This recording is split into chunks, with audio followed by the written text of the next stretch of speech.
Well, seatbelts have been used now consistently in cars for 50 or more years and has become a habit. Seatbelts and plant and equipment can be effective provided they're made very easy, accessible for the operator and quick and simple to use. Well, the primary reasons why seatbelts don't get used in construction plant and machinery is that they are inappropriately configured. They're often tucked down beside the seat out of the way, or they're hanging off the side of the machine, and they're just too awkward to use. Until we can actually simplify the use of seatbelts for operative construction plant, make it a consistent habit, we won't fix it.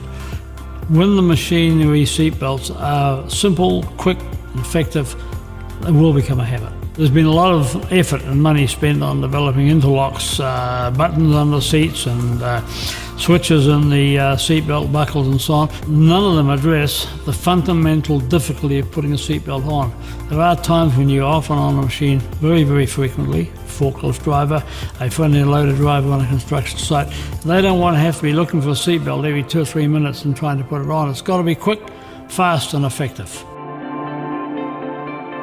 My solution to this whole issue is a totally different configuration of seatbelt, where the buckle of the seatbelt is held erect in front of the person, where he's actually got to move it aside to sit down. It's no hunting for the seatbelt end or dragging it off the floor of the machine to put it on. It's just a click and you're on your way. It's unforgettable, it's obvious to anybody looking on, and everybody on the site is using it. Simple and effective, and it turns it into a habit. If it's a habit and the guy gets into trouble, he's already got his seatbelt on protecting him. If it's not a habit, the chances are that he won't be wearing it when the unexpected takes place, and that's our problem today.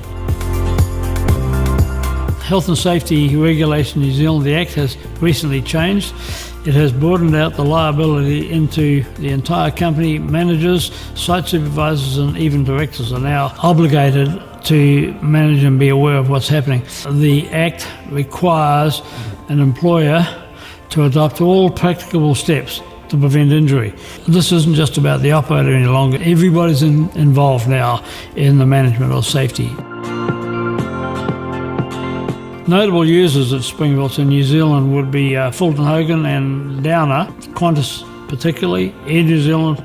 In addition, now Menzies Aviation, worldwide organisation, are starting to adopt Springbelt because it fits with their safety culture. Springbelt has made seatbelt compliance so simple and easy by taking out the difficulty factor that there's no earthly reason why people should not wear them all the time, every time, the whole time.